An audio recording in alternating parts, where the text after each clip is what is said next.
സുനിത വില്യംസും ബാരിയും ഭൂമിയിലേക്ക് തിരിച്ചെത്താനേ 2025 ആകും എന്നാണ് പറയണേ. അതുവരെ അവിടെ ജീവിക്കാനായിട്ടുള്ള, സർവൈവ് ചെയ്യാനായിട്ടുള്ള എല്ലാ സാധനങ്ങളും അവിടെ ഉണ്ടാവുമോ? ഇന്റർനാഷണൽ സ്പേസ് സ്റ്റേഷനിലാണ് പോയിരിക്കുന്നത്. ഭൂമിയിൽ നിന്ന് 400 കിലോമീറ്റർ അപ്പുറത്ത് കിടക്കുന്ന സ്ഥലമാണിത്.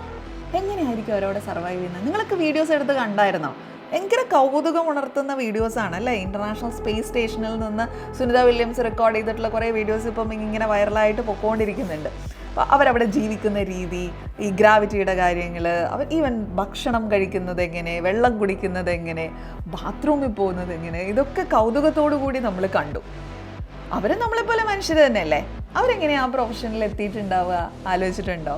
ഒരു ആസ്ട്രോനോട്ട് ആകണം എന്ന് നിങ്ങൾ ആഗ്രഹിച്ചിട്ടുണ്ടോ? എങ്ങനെയാണ് ഒരു ആസ്ട്രോനോട്ട് ആകാൻ പറ്റുക? ഈ വീഡിയോയിലൂടെ നമുക്കത് മനസ്സിലാക്കാം. അവരെ പോലെ നമുക്കും ഇന്റർനാഷണൽ സ്പേസ് സ്റ്റേഷനിലൊക്കെ പോകാൻ പറ്റുമോ? പറ്റുന്നേ. പക്ഷേ എങ്ങനെ? Watch the video till the end.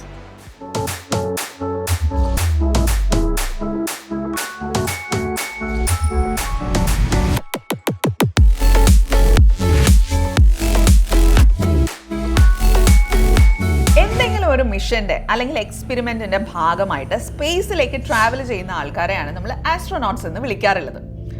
ഇപ്പൊ സ്പേസിലേക്ക് പോകാന്ന് പറഞ്ഞു കഴിഞ്ഞാൽ 400 കിലോമീറ്റർ അപ്പുറമുള്ള ഒരു സ്ഥലത്തേക്ക് യാത്ര ചെയ്യുക എന്നുള്ളതാണ്. 400 കിലോമീറ്റർ എന്ന് പറയുന്നത് നേരെ അങ്ങോട്ട് റോഡ് വഴി പോകാൻ വരുന്ന സ്ഥലമല്ല, മുകളിലേക്കാണ്. ആലോചിച്ച് നോക്കൂ. ഇപ്പൊ നമുക്ക് ട്രിവാൻഡ്രത്ത് നിന്ന് ഡൽഹിയിലേക്ക് പോകണം എന്ന് തോന്നിയാൽ നമുക്ക് പല വഴികളുണ്ടല്ലേ. ചിലപ്പോൾ നമുക്ക് റോഡ് മാർഗം പോവും, അല്ലെങ്കിൽ ട്രെയിൻ എടുത്ത് പോവാം, അതല്ലെങ്കിൽ ഫ്ലൈറ്റ് എടുത്ത് പോവാം. ഇതൊക്കെ നമുക്ക് പേഴ്സണലി ഒന്ന് വിചാരിച്ചാലും അറേഞ്ച് ചെയ്യാൻ പറ്റുന്ന ഒരു യാത്രയാണ്. എന്നാൽ നമുക്ക് സ്പേസിലേക്ക് പോകണം എന്ന അതിയായ ആഗ്രഹമുണ്ട് എങ്കിലും അത് നടത്തിയെടുക്കുക എന്ന് പറയുന്നത് ഈസിയല്ല. കാരണം ഡെയിലി ഇവിടെ നിന്ന് അങ്ങോട്ടേക്ക് വണ്ടി പോകുന്നില്ല ഇല്ലേ? ഈ പോവുക എന്ന് പറയുന്നത് ഭയങ്കര കോസ്റ്റ് ഇൻവോൾവ് ആയിട്ടുള്ള ഒരു കാര്യമാണ്. ഇപ്പം നമുക്ക് വരുന്ന ആ സ്പേസ് ടൂറിസത്തിൻ്റെ കാര്യം നമ്മൾ തൽക്കാലം ഒന്ന് മാറ്റി നിർത്തു. ഇപ്പം റിയാലിറ്റിയിൽ സംഭവിച്ചുകൊണ്ടിരിക്കുന്ന കാര്യങ്ങൾ മാത്രം നമുക്ക് സംസാരിക്കാം. കുറച്ചുകൂടെ കഴിയുമ്പോഴത്തേനും ഇതൊരു സ്പേസ് ടൂറിസത്തിൻ്റെ ലെവലിലേക്ക് വരും.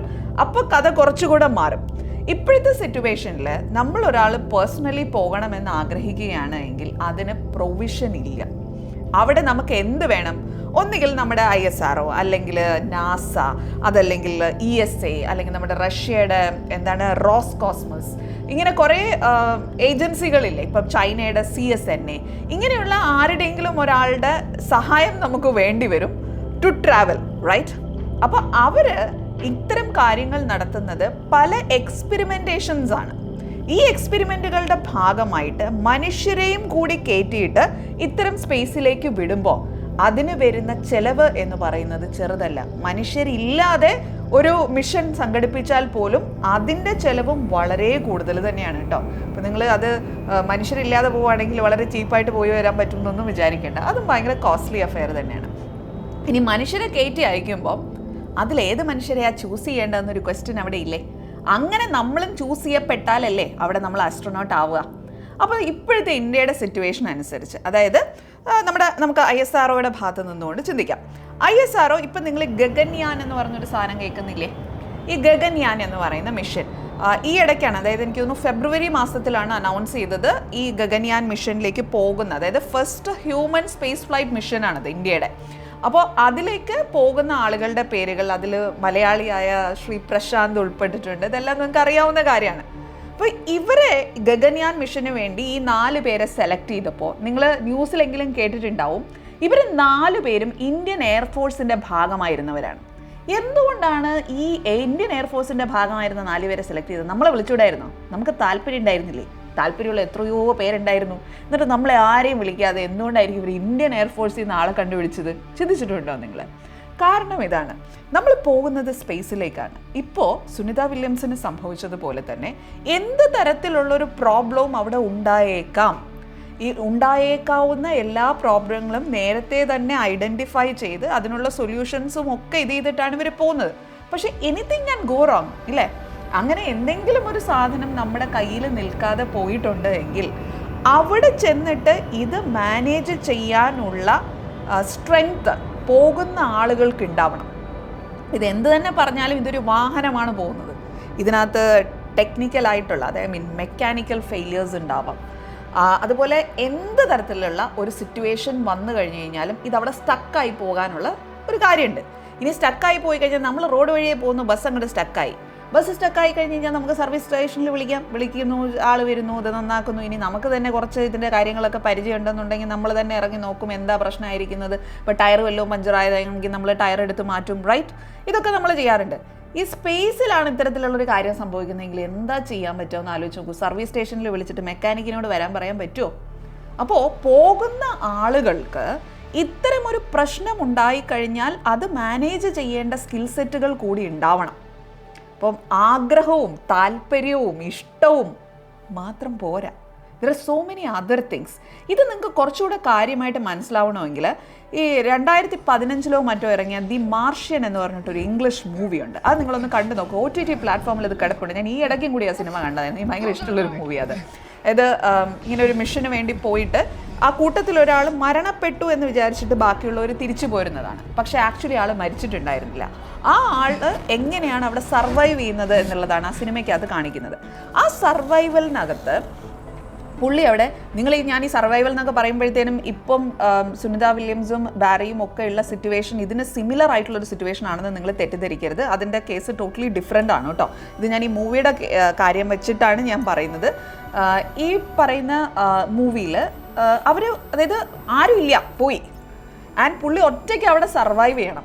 അതിനു വേണ്ടി കാണിക്കുന്ന പരാക്രമങ്ങൾ, അത് പരാക്രമം എന്ന് പറഞ്ഞുകൂടാ, ലോജിക്കലി തിങ്ക് ചെയ്ത് കണ്ടുപിടിക്കുന്ന സൊല്യൂഷൻസ്, സയൻസ് ബേസ്ഡ് സൊല്യൂഷൻസ്, അത് കാണുമ്പോൾ നിങ്ങൾക്ക് മനസ്സിലാവും ഇങ്ങനെ ഒരാൾ മുകളിലേക്ക് പോകുമ്പം അയാൾക്ക് എന്തുമാത്രം സ്കിൽ സെറ്റുകൾ ആവശ്യമുണ്ട് എന്നുള്ളത്.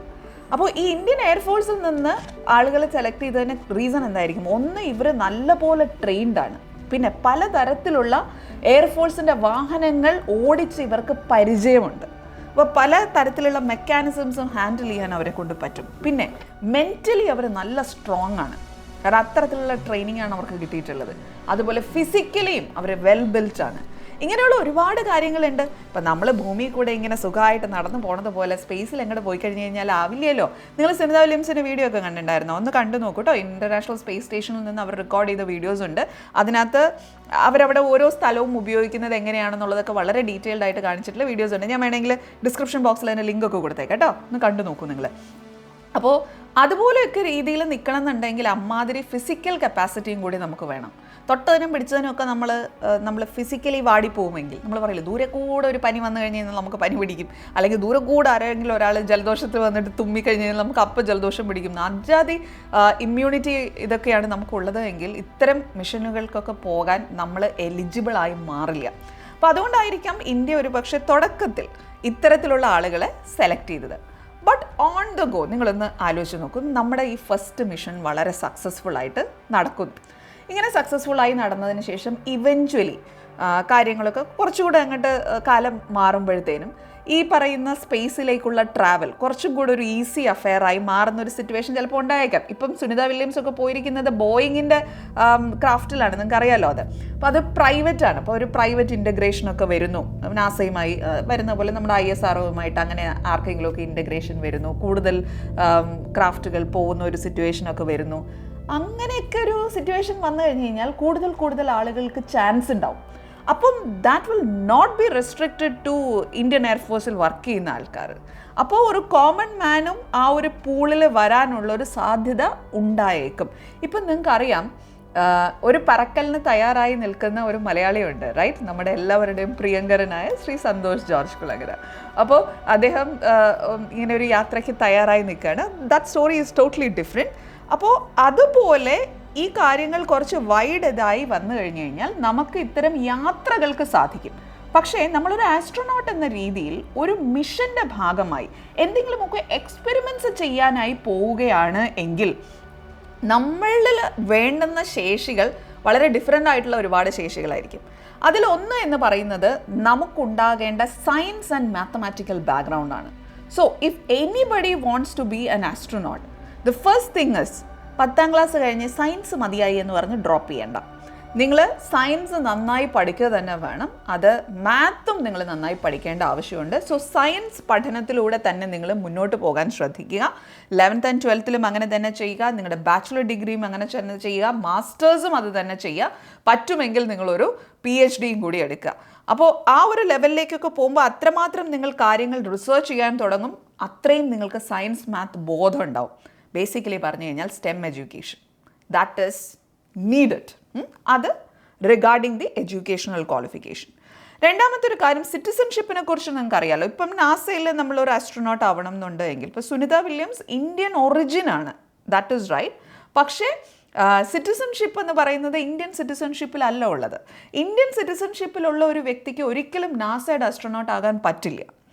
അതുപോലെ തന്നെ ഇപ്പം ISRO ഒരു മിഷൻ നടത്തുന്ന സമയത്ത് വേറൊരു രാജ്യത്തെ ആളെ അല്ല എടുക്കാൻ പോകുന്നത്. അപ്പോൾ ആസ് ഓഫ് നൗ എല്ലാ കൺട്രീസും അതാത് രാജ്യത്ത് സിറ്റിസൺഷിപ്പുള്ള ആൾക്കാരെയാണ് ആസ്ട്രോനോട്ട്സ് ആകാനായിട്ട് ഉള്ള ഇതിലേക്ക് കടത്തിവിടുന്നത്. ഇപ്പോൾ കാര്യങ്ങളൊക്കെ ഓൺ ദ ഗോ ചിലപ്പോൾ മാറുമോ മാറില്ല നമുക്ക് അറിയില്ല.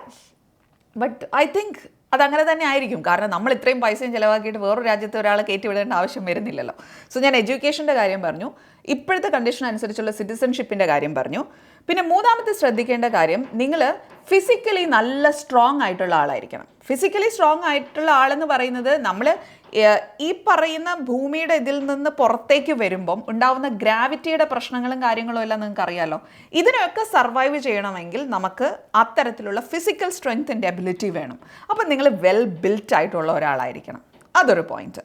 പിന്നെ പറയാനുള്ളത് നമ്മുടെ മെൻ്റൽ എബിലിറ്റിയാണ്. ചെറിയ കാര്യങ്ങൾക്കൊന്നും ഇപ്പം സുനിത വില്യംസ് ഇപ്പം അറിയാണ്, വളരെ കുറച്ച് ദിവസങ്ങൾക്ക് വേണ്ടി പോയ ആളാണ്. ഇപ്പം നോക്കൂ, മാസങ്ങൾ അവിടെ സ്റ്റക്കായി പോയി. അപ്പോൾ മാസങ്ങൾ അവിടെ സ്റ്റക്കാകുന്നു എന്ന് പറയുന്ന ഒരു സിറ്റുവേഷൻ അവിടേക്ക് പറയുമ്പോഴത്തേനും അയ്യോ എന്ന് പറഞ്ഞിട്ട് ഇമോഷണലി ടോട്ടലി ഡൗൺ ആവുന്ന ഒരാളെ നമുക്ക് ഇങ്ങനെ ഒരു മിഷന് കയറ്റി വിടാൻ പറ്റുമോ? അയാൾ ആകെ തകർന്നു പോകത്തില്ലയോ? അപ്പോൾ അതുകൊണ്ട് തന്നെ മെൻ്റലി നമ്മൾ സ്ട്രോങ് ആയിരിക്കുക എന്ന് പറയുന്നതും വളരെ ഇമ്പോർട്ടൻ്റ് ആണ്. ഇനി അടുത്തത് സർവൈവൽ സ്കിൽസ് ആണ്.